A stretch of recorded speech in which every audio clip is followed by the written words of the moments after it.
You always hear that deflation is bad and it's the boogeyman. And I think it's actually good if you look at deflation in and of itself, especially if it's produced by free market forces, which if we had a free market capitalist society, we would see deflation, and it would be very healthy deflation because entrepreneurs are out there producing goods and services, and they're trying to compete with one another, and they're doing it more efficiently, and they're producing things at lower prices. And that increases demand. That's really kind of the line in the sand. You got to ask yourself, is this type of deflation increasing demand, or is it decreasing demand?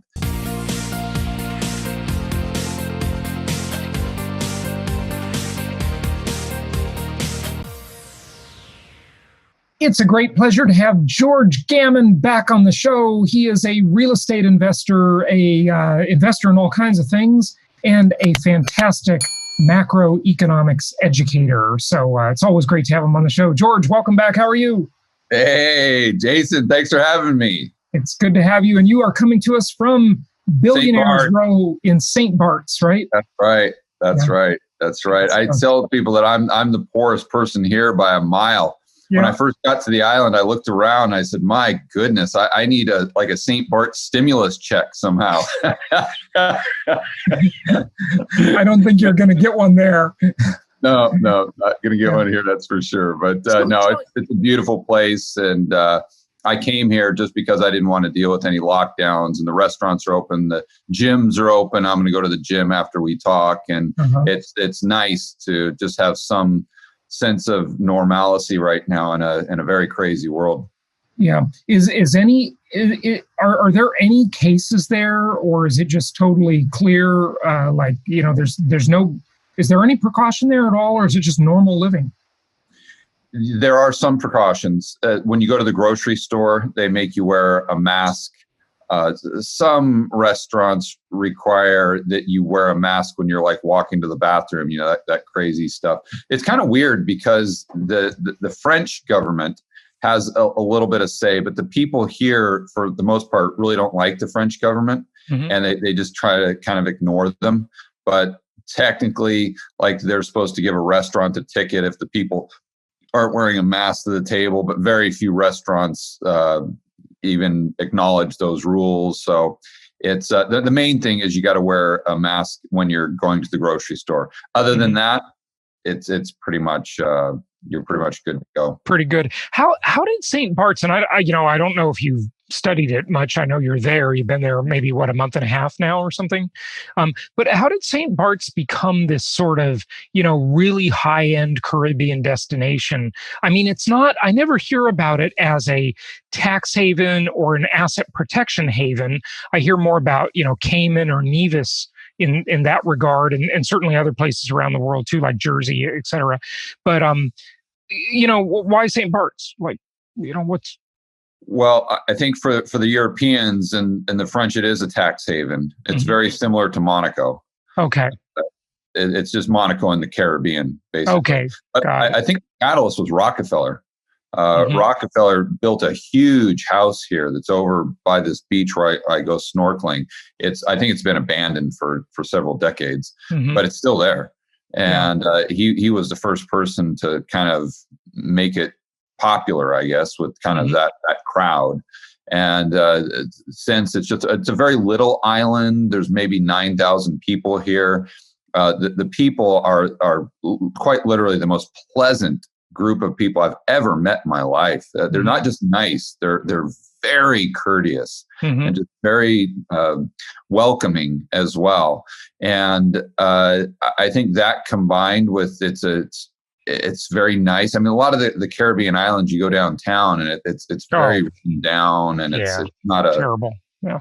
I mean, the beaches are great and the oceans are great, but you go to in town, you're like, man, this is not awesome. It's a slum in a lot of those places. I mean, it really is a total slum, and high crime and all kinds of problems. St. Barts is the complete opposite. Not only is the downtown area just gorgeous, there's nothing here that you would consider a slum, and the crime is for the most part just non-existent to the extent that, I mean, nobody here locks their doors. Nobody. And I mean, your car, when you go out to a restaurant, most people just leave the keys in the car. They just leave them in the ignition. When I went, I was ocean swimming yesterday out to these cliffs where I go cliff diving, and I just left on the beach. I just left my briefcase just right on a rock with my laptop, with my phone, which has all my credit cards in it, with my keys. I didn't even think twice. Interesting. Because, it's just it doesn't really exist here. So that combined with everything else, and then you've got a lot of celebrities that come here because they don't get hassled. I know a lot of singers and artists and whatnot have gotten married here. So, and I know I heard a statistic the other day from a guy at a cocktail party that during New Year's, like some crazy number, like 90% of the super yachts in the entire world are here in St. Barts. Wow. New Year's. It's a very popular place. I won't name any names, but a mutual friend of ours has a property here that he rents out during the holiday season, which is the high season here. Right. I know who you're talking about. Yeah. Yeah. Well, we won't name any names because I don't want to throw out his numbers or anything, but he rents it out for 6 figures per week. Wow. Amazing. Yeah. So it's that type of place. You sent me an image from your phone, a screenshot of a map with properties for lease or rent there, and I couldn't believe the prices. They were super expensive. But I'll bet you, what's that? Just on Airbnb, I think that was. Yeah, the prices were astronomical, but I'll bet you the rent to value ratios aren't very good because I bet you the value of those properties is just astronomical, even more so than the rents. It's still the RV ratios. You can get you can get a good RV ratio here. The problem that's amazing. Yeah. I mean, who's got 20 million to drop on a property? Right. But believe it or not, I mean, you mean a good RV ratio in favor of the tenant, right? Right. Not as a landlord. Oh, as a landlord? Oh, yeah. Oh, then that's amazing on expensive properties. I wouldn't have thought. Yeah. As an example, if you know what you're doing, if you've got, let's say, 7 million in a property, you can make $700,000 a year on that. Yeah. Net. Well, you got to get 70,000 a month for 1% of 7 million, right? So you're getting 6 figures a week during the high season. Yeah, right. Well, that's vacation rentals too. So, more volatility potentially. But right now, given the fact that you don't have lockdowns there, it's an attractive place for wealthy people. So that skews the thing too. But very interesting. Well, hey, the other very courteous place that I've been, and I think you've been there too, is Japan. And, you did a fantastic YouTube video recently, and another one where you're talking to Peter Schiff, and then you were talking about the Federal Reserve and what they don't want us to know and so forth. And I thought I'd like to ask you, because I talk about Japan quite a bit on my show. It's a really interesting economic story. They've been saddled with, what used to be called the lost decade, then it became the lost 2 decades, and now it's into the lost 3 decades. And then they had, Abenomics, which, many people have heard of, and they've got a real demographic disaster in that they're just not having kids, and the population is aging, obviously. And, in 70 to 100 years, if they don't have kids or immigration, Japan literally won't exist. You can't have a country if you don't have people, right? So, but it's fascinating because, people have really, downplayed Japan, saying that, look, their debt to GDP ratio is the highest in the modern world. It's 230% debt to GDP. And just to give people a reference point, and I haven't checked it lately, but I think even into all this craziness now, it's gotten worse. But the U.S. is around 100% or approaching 100% debt to GDP. More than that. Oh, it's more than that now. Okay. Yeah, now we're running these $4+ trillion deficits. The U.S. deficit just this year will be the same as the total amount of debt accumulated from 1776 to 2000. Yeah, I have to laugh at that. It's so absurd. It's so totally absurd. It's beyond I mean, it's just beyond comprehension, frankly. So we'll talk about that. But, we were talking off air about Japan, and I'd just like you to touch on that for a moment.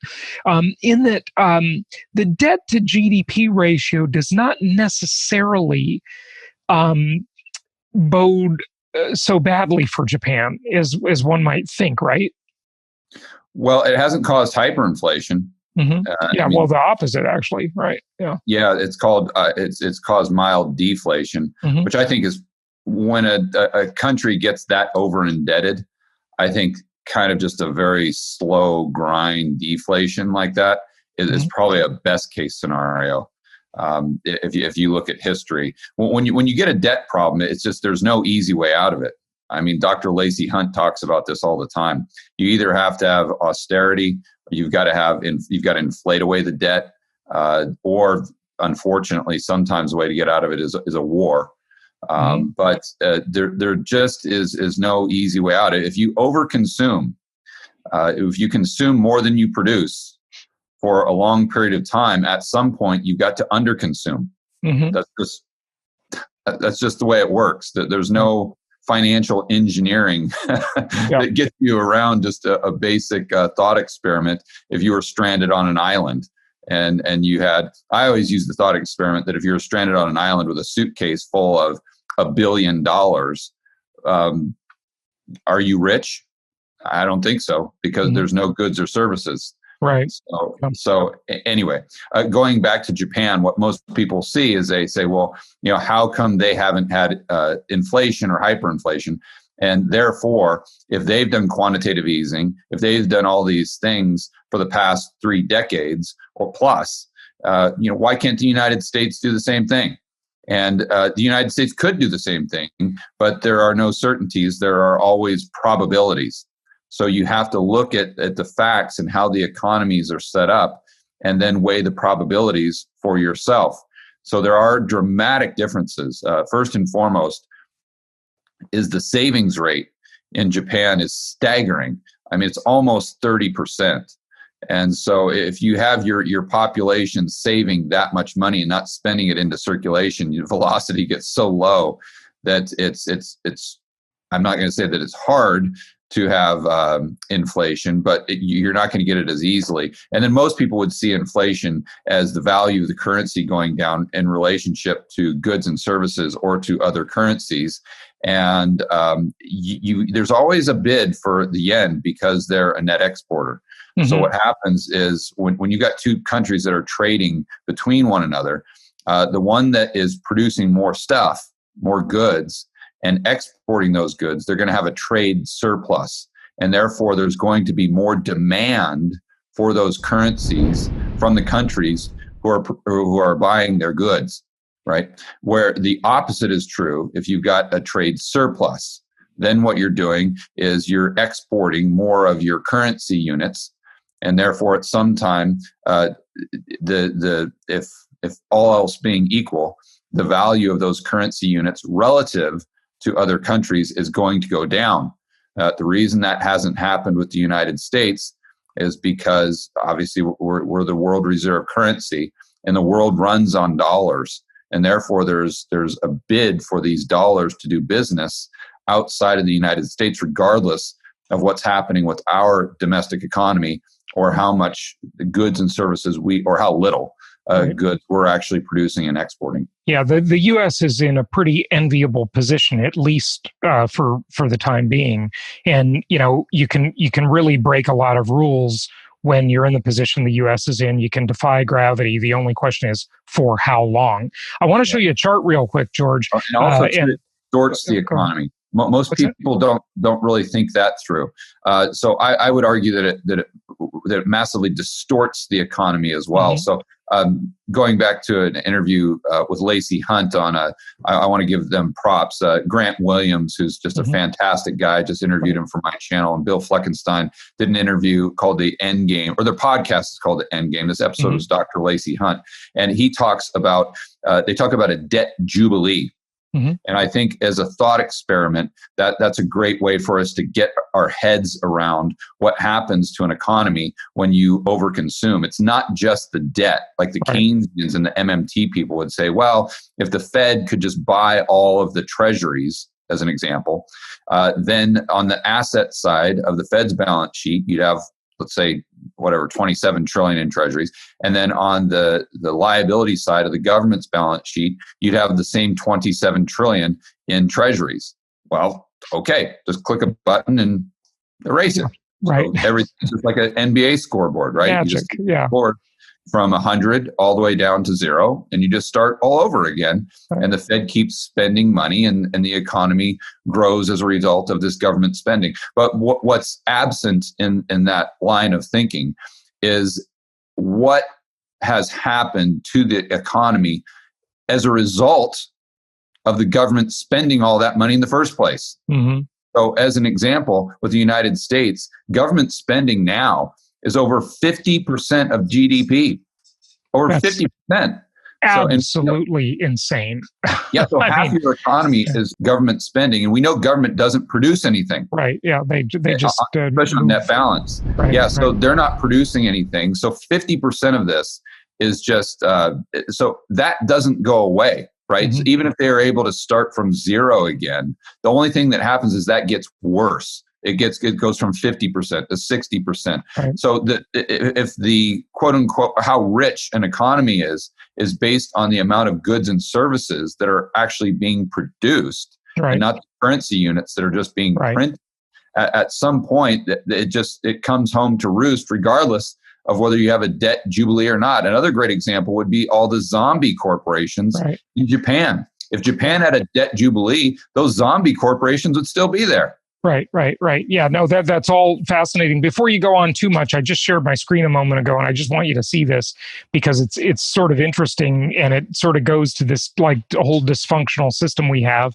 If you look at the personal savings rate in the U.S., it's always been, fairly low. Americans are criticized for keep in mind not saving enough. This is like the CPI as well. Right. Yeah, I've done the video on how they measure. Of course, I don't deny that it's manipulated and bogus. And wrongly you'll stated. notice that they changed it. I think they changed it back in 2015, right around there, Jason. But prior, it was like 3-4%, and then it just hopped right up to 7%.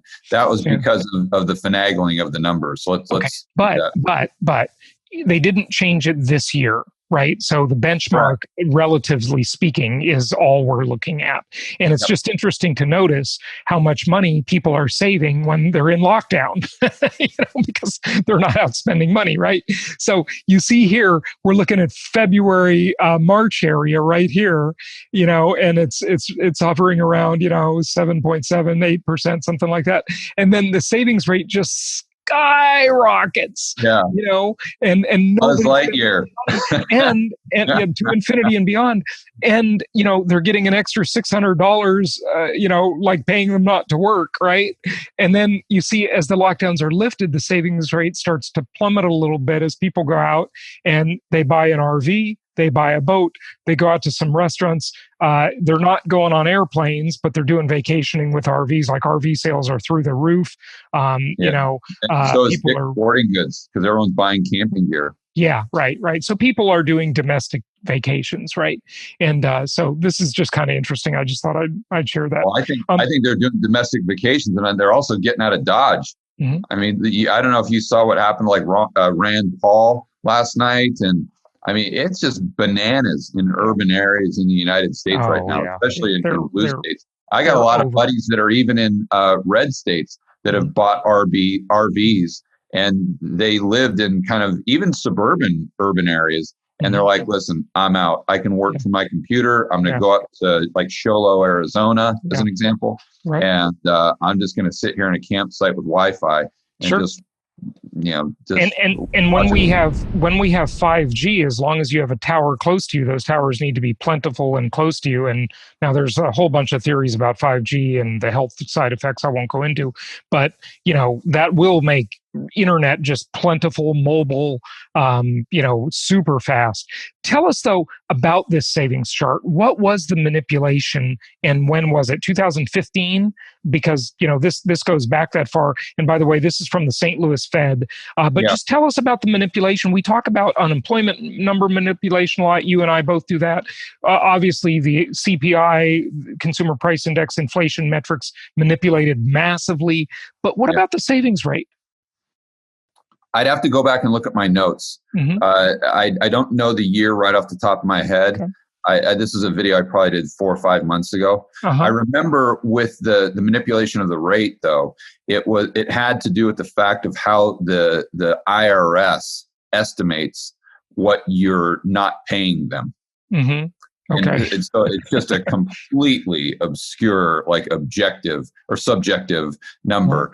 And that when I read it, I'm like, I think it was the reason it didn't make any sense to me whatsoever is because it only calculated what people are not paying them, and it didn't calculate how much people are overpaying them.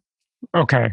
Which I would argue people overpay far more than they underpay. The IRS always says, if Americans paid the tax that they should, or people underpay by $500 billion a year or something like that.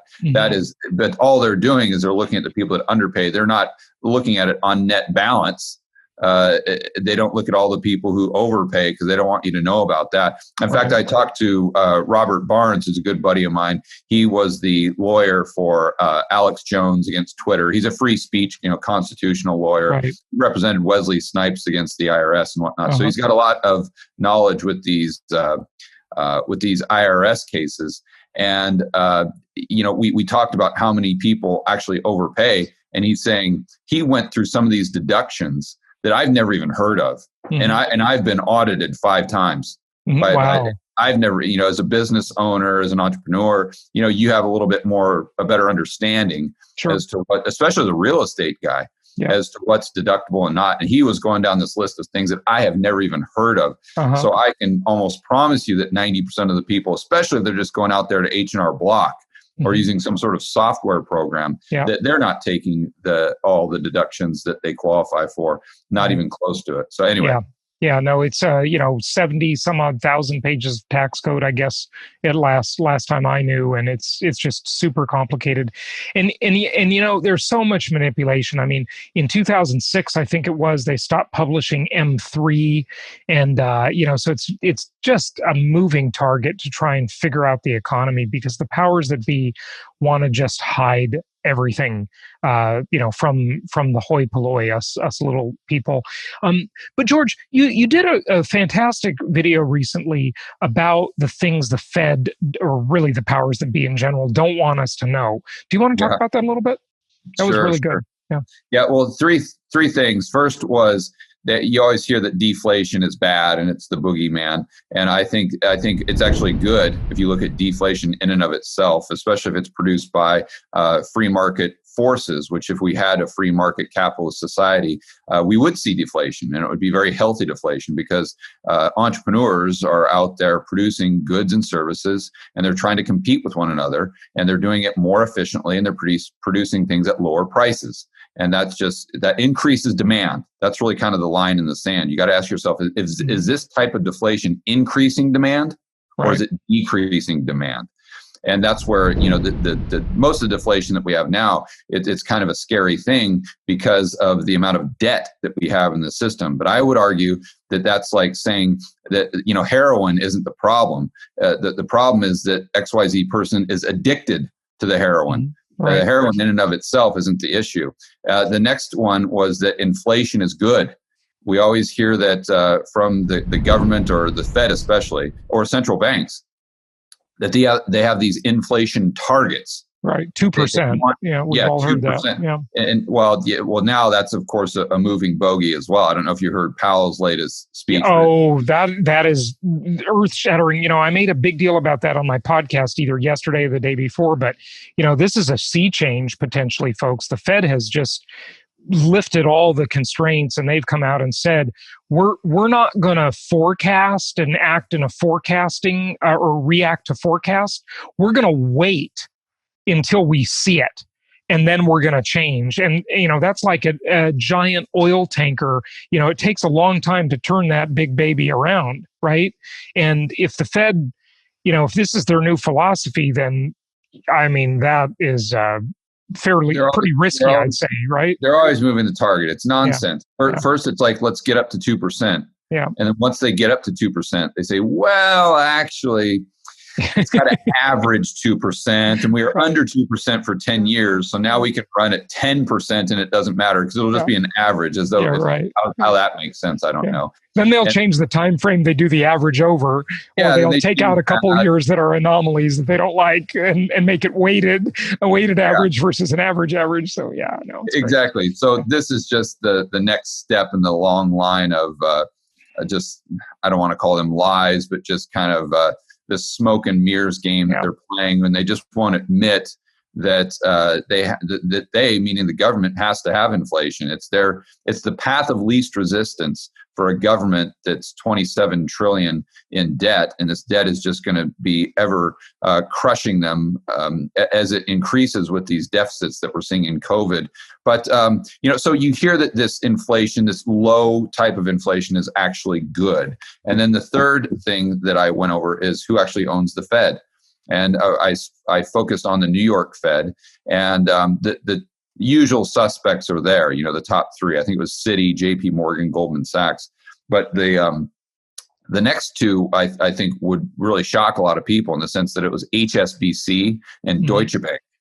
So a lot of people, when I bring up, let's look at the Fed's P&L, not just their balance sheet, they say, oh, that's nonsense because they only get a 6% dividend, and everything that they make as far as profit from their I don't want to call them investments, but we'll say their balance sheet goes right to the Treasury.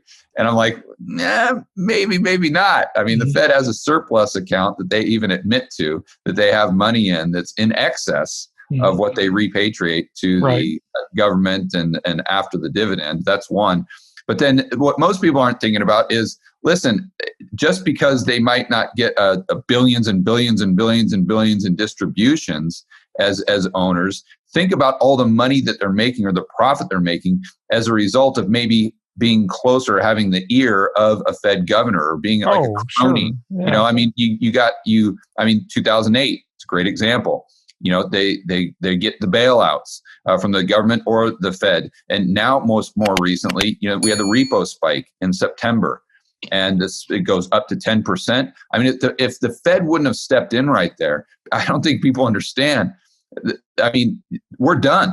The banking system is done. There's no way that you can have the dollar funding market operate with 10% interest rates. And so they come in, they basically bailed out the banks right there, in my opinion. And then you have what we saw in March. And it's not just now the Fed, now it's the government coming in with their stimulus and bailouts that are like a government put, is what I call it now. And that's bailing out the banks to a certain degree. But then you look at all the investment banks, and they have record profits. And is it any surprise because they think there's a Fed put? And I think you could argue that there could be, whether it's psychological or it's direct or implicit. But so their downside is capped, but their upside is almost limitless. So you look at the risk reward, and that's all benefiting the banks. So it's socialism for the rich and the giant corporations. It's especially the big banks. Yeah. So that's kind of the three things that I outlined. But as far as the deflation example that I gave, it was the late 1800s. And we saw that everything, I think, went in the right direction. As an example, the average hours worked for the few positions that I saw went down pretty much across the United States. The wages went up. In some case, wages went up dramatically, like 50% just in the span of 10 years from 1890 to 1903. And so then you say, okay, that's a good thing. But keep in mind that from 1865 to the year 1900, we had almost 50% deflation. 50. Post-Civil War era. Yeah. Wow. Yeah. So, and gold standard, really. Yeah, so what you have is 52 cents in 1900 could buy what $1 could buy in 1865. So you have the prices of goods and services going down, down, down, down, down, while people's wages in nominal terms, not just real terms, but in nominal terms are going up, up, up, and up. And then you have GDP increasing dramatically. GDP from 1865 to 1900 went up by almost 100%. And that's in nominal terms. And people say, yeah, but the population increased. Right. Look at the per capita GDP. That went up as well in nominal terms. So, I mean, how can you, well, that's a rhetorical question. You can't produce an environment that's better for the poor and middle class, where their lives improve more dramatically than something where their wages are going up and the cost of what they buy daily is going down consistently, let's say at a 3% clip per annum. I mean, that is the best. Go ahead. I was just going to say, could you attribute any of that deflation for that long period to the Industrial Revolution, though? Oh, yeah. I mean, that was... Sure. I think most of it you could attribute to that. So that's the free market. That's why I was saying, when you have a normal free, well, not a normal, but a free market where it's very few regulations, where people can actually compete, and you have Schumpeter's creative destruction that's actually allowed to take place, and you have all these things. You don't have manipulated interest rates. You have hard money. You have sound money. That is absolutely key. Then what happens is guys and gals like you and I go out there and we produce whatever we can produce to pursue our own self-interest, and we compete with one another. We're very competitive. I know you're competitive. I'm extremely competitive, and we're always going to try to gain market share. We're going to try to make more money. The way we do that is by producing a good or service that people value more than the money in their pocket. And so we're always trying to find better ways to do things. We're always trying to find ways to create new technologies to deliver our goods and services to the general public at a cheaper cost. And that benefits everybody. And as those prices go down and their wages stay the same, if not go up, that increases demand. That doesn't decrease demand. Yeah. So it's just it's the fact that we have an economy now that's based on debt, asset prices, and confidence. That's the reason why we could get a deflationary spiral that would be a bad thing, because people can't get debt, and they need the debt to further increase their consumption. So that's an example of demand going down because there's just no more debt, or there's not an expansion of debt. But that's not deflation's fault. That's the fault of the underlying economy. Yeah. So a lot of it, plays in whether there's inflation, deflation, whatever, and you can divide it up between consumer prices and asset prices for sure. And I know you have a lot to say about that, and some great stuff there. These interest rates, George, are insane. I mean, it's just got to be a completely artificial market in the interest rates. Where do you think we're going? And interest rates are just notoriously hard to predict because, especially when you have policymakers intervening all the time. Right. Where do you think we're going with this interest rate stuff? And I'm sure you believe it's dysfunctional and causes a lot of malinvestment and such, and people to do improper things that they wouldn't normally do. And obviously it hurts savers and usually older people. But what are your thoughts about that? I just thought I'd throw a few things out there, give you something to chew on. Well, let's think through the Fisher equation.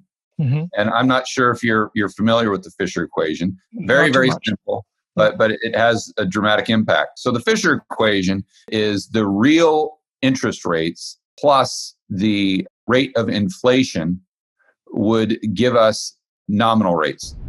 So you've got, let me write this down here. So we've got the real rates, real interest rates. Because there has to be a cost to the use of money, because when a lender loans the money, they have an opportunity cost because they can't use the money for something else. Thus the basis of interest rate, time value of money, etc. Right? Yeah. So that's fair. And then you take the real rate of inflation and you add it to that opportunity cost, and that should be the interest rate in my eyes. Yes, that's correct. That's basically the Fisher equation. Yeah. An easier way to look at the equation, I think, is it was the same equation, is if you take nominal rates minus inflation, that gives us the real rates. Everyone, that's pretty much common sense right there. Right. So if the Fed pegs the rate at zero, and let's say that we actually have deflation, that the economy, we have all this debt and the economy is trying to get it out, it's trying to flush it out of the system. So as an economy, we're having deflation. Okay. Well, if they're pegging it at zero, they won't let it go negative. If we have let's say a -2 rate of deflation, well, what that's doing to the real rates is it's increasing them, right? And if we have increasingly high real interest rates, that makes it harder for people to borrow. That makes the money more expensive. Right. You see? So the only release valve for the government, if the Fisher equation is true, which it obviously is to allow the rates to go negative. So it's allow the Fed funds rate to go negative, and therefore that would allow real rates to go back to zero or to negative, where people could actually afford to take on more debt. You see? So my point is the Fed's backed up into a corner where if, and I'm just saying if, the system stayed the same way as it is today, meaning that they had to abide by the Federal Reserve Act. And so that's a whole other topic. But what I'm talking about is them not being able to take bank reserves and inject it directly into the economy through just, let's say, a Fed coin and bring it to your app. So that's a whole other topic of conversation. And I think they'll go around the Federal Reserve Act. But if they abide by the way the system is set up now, let's say, the Fed would have no choice at some point than to take rates negative. They have to, just because of Fisher equation. Because if deflation is going down because of this over indebtedness, and I'm not just talking about consumer prices, I'm talking about assets as well, then the real rate of interest, like we said, goes up and up and up and up. But if you have the real rate of interest going up while you have deflation, that feeds on itself, and that creates a positive feedback loop that gets really, really ugly really fast. So they'd have to get rates further negative to release, to opening up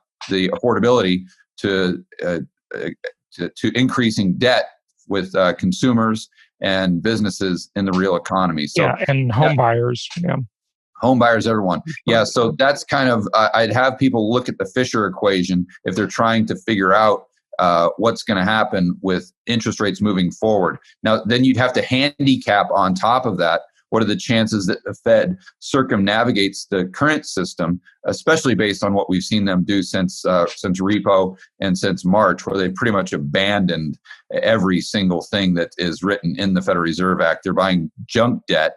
And I've read the Federal Reserve Act, and I can promise you nowhere in the Federal Reserve Act does it say that the Fed can buy corporate debt or corporate junk debt, for that matter. And obviously they're doing it. So if they get around that, then they can create inflation without having to rely on the commercial banking system. Because right now, the main way that they can get M2 to increase, meaning more currency units chasing the same amount of goods and services, is by the banks lending new money into existence. By creating loans. So the deflationist argument is, well, the banks aren't lending and there's no consumer appetite for debt because we have these positive positive real rates, right? That's crushing the economy. And therefore, there's no money that's being created. Money's being destroyed.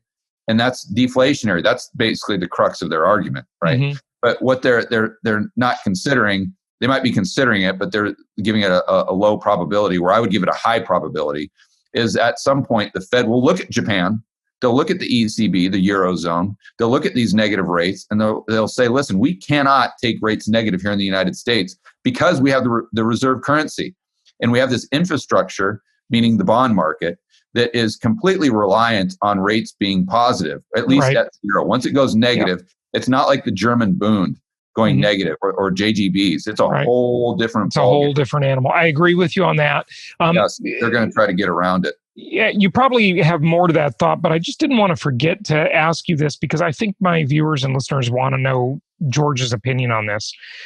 We were talking a few minutes ago about the target rate of inflation, 2%. The Fed has publicly stated, that's their goal. That's relates to the Phillips curve and the relationship between inflation and unemployment rates. But there does seem like I have a feeling you're going to disagree with this, but there seems like a valid argument you can make to have some inflation in the system as long as the highly manipulated GDP is increasing and the population is increasing. It seems like there's a logical argument to have some inflation that's relative to population and GDP increases. Does George Gammon think so? I have a feeling he's going to say no. But what do you think? Yeah, I don't see the upside for that. Okay. Yeah. No, I don't. I guess the argument is the economy needs more money if it's growing. Yeah, right. There's more people. There's a bigger economy. More people. Yeah, but I just say that you just divide the currency units you have into a lower amount. So let's say we had dollars right now. Let's say we had $100 in the entire economy. And we're like, shoot, this is getting cumbersome. We don't have enough currency units to transact because I have to wait for that guy to sell his cow in order for me to have currency units to trade to this person. Right. It's being restricted, right? Uh-huh. Well, I just say, okay, well, let's not increase the amount of dollars. Let's just create quarters. Mm-hmm. Let's create dimes. Let's create pennies. And that's how I get around that. Yeah, right. And it's interesting also that there's this giant coin shortage going on, which makes me suspicious that there's something behind that, either a digital currency on the way, which I think that's going to happen, obviously, at some point at least. China is certainly moving in that direction. Smart for them, bad for the people, though. Or just the fact that it's just too expensive, or there's going to be a lot of inflation in the system and those coins are going to be meaningless. I mean, why, it costs 1.6 cents to produce a penny. Like, how did we get here? This is just obvious that there's massive inflation in the system. Yeah, and I think that's a great point. I think it goes back to what we were talking about with the Fisher equation, mm-hmm. and how the Fed has painted themselves into a corner where they have to take rates negative, but they can't take rates negative because it blows up the whole system. Yeah. So how do you get around that? Well, you ban cash, and then what you do is you have let's call it UBI or whatever that's funded by universal basic income. Yeah, so it's funded by the Fed's balance sheet. So that's a direct way to get around the banks to inject more currency units into the real economy without the banks having to create more loans. Yeah. And so I think that's kind of going to be their rationale. Obviously, they're going to sell it as this is for your security, this is for your safety, this is for benefit. It's to avoid terrorism, drug dealers, human trafficking. The freedom dividend, right? It's the freedom dividend that you deserve as an American. So this freedom dividend is $2,000 a month, but in order to get it, you just got to download the Freedom Dividend app on your phone, and then you're going to have a bank account with the Fed. Just like JP Morgan, just like the TGA, the Treasury General account, just like the primary dealer banks. Jason Hartman, well, you might not because you probably opt out like I would, but average Joe, let's say, is going to download the app and they're going to have an account with the Fed. And the Fed is going to create new bank reserves, just like they do with JP Morgan when they do quantitative easing and they buy treasuries.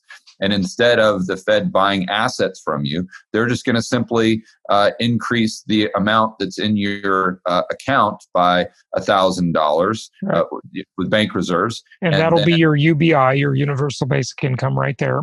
Yeah. And then you go on the phone and you got to spend that money on the phone. And guess what? If they don't like you or you commit a crime or thought to have committed a crime, they'll just shut you off and you'll have you won't have any spending privacy at all. They'll know every unit you spend somewhere. And where you spend it, how you spend it, how fast you spend it. And then if they don't see velocity increasing, what they'll do is they'll just reduce the amount of time that you have to spend your freedom dollars. Or they'll put an expiration date on it to discourage saving. That's right. Unbelievable. That's right. Yeah. I mean, they could say, okay, Jason, if you don't spend this $2,000 in 30 days, it expires. It's gone. Just like your frequent flyer miles in your airline program, or that gift card that you didn't use, Yeah. Yeah. Really scary stuff, George. You think we're going there? Yep. Yeah. Yeah. I don't think they're going to have a way out. I mean, if you are under the assumption that the Fed has any level of intelligence in the 900 PhDs at the Fed, and that's debatable, but you can't, I mean, if you and I were at the Fed and they said, hey, Jason, George, we need to create inflation because we have to bail out the government. How are we going to do that? Well, what you and I would most likely do is we'd study Japan. We'd study the Eurozone. We'd figure out, okay, why didn't this work? Why hasn't Japan been able to get it? And then we'd sit there and we'd go over the obviously they have more access to more data than you and I do. Yeah. So if you and I can figure this out, right? I mean, they've got to be able to figure it out. Oh, sure, yeah. And then so they're reporting to the powers that be, and they're saying, okay, this is why Japan didn't create inflation. Okay, how can we get around this? And the only answer is to get around the commercial banking system and get velocity up. And even that might not work, but that's kind of the Hail Mary. So if the only other option really is belt tightening and austerity. So if you think that, with politicians, especially in the United States, they're always going to take the path of least resistance. Of course. Always. Yeah. And so think about how politically palatable that would be for a politician to go out there to their constituents or to go on, Fox News or CNN or whatever and say, hey guys, you know what we need to do for the next 10 years is we just need to produce more than we consume. Right. And we need to tighten our belts and we need to go through the 1930s. That's very old fashioned and nobody would do it nowadays. Save money. And you guys need to live beneath your means. Yeah. You need to, your standard of living needs to go down, decrease dramatically for the next 10 years. Or what we can do is we can just give you money to spend every month. Which do you choose? Yeah, obviously we all know what they're going to choose. Yeah, it's crazy. It really is. Well, George, just wrap this up for us. Are there any? I'm sure there are questions that I didn't ask you, of course. That maybe you just want to say anything. Wrap it up with some closing thoughts for our listeners and viewers, if you would. Well, I always say that in today's time, you can be prepared or you're going to be a victim. And I think what we're talking about with not just inflation, deflation, everything that's going on in the Fed with money printing, quote unquote, you've got to look at hard assets. I mean, and I don't care whether you're a gold bug, silver, if you're a real estate guy or gal, you might, obviously you want some dry powder there in case we get, the stock market going down, you can take advantage of that. But you've got to have hard assets because you just don't know what they're going to do. And we know that it's to their benefit. They're incentivized to create not just inflation, but a lot of inflation. Right. Yep. And therefore, you don't want to be on the other end of that if they're able to achieve it. So again, obviously, you're the real estate guy, so I'd defer people to you. And I'd be very careful about the real estate as well. I mean, these urban areas, social unrest, I just don't think you want anything to do with that, especially, and we didn't talk about the wealth tax in California and all this nonsense. So you got to be very, very, very careful. But start considering hard assets right now. I also like commodities. And as you point out very well, and you have for over a decade, that all a house is just packaged commodities. Yeah. So I'd encourage people to not only understand this stuff, but to start figuring out how they can apply what we're talking about to their current portfolio or maybe their everyday lives when it comes to the urban areas and social unrest. Yeah. That's pretty much what I'd end on. Yeah. And George, I would agree with you. See, hard assets, I like real estate the best, or the commodities that make up the real estate, the copper wire, the steel, the glass, the lumber, the petroleum products, the concrete, et cetera, all the ingredients of a house, right?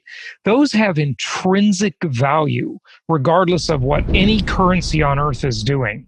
everybody just needs those intrinsically. They have their own value, regardless of being indexed to a currency like the dollar or the yen or the euro or whatever. So I agree with you there, definitely. And stay away from the urban areas and stay away from politically left-leaning areas. Yeah. I think we can say with certainty that the left-leaning areas are literally becoming, to use a Trumpism, shitholes.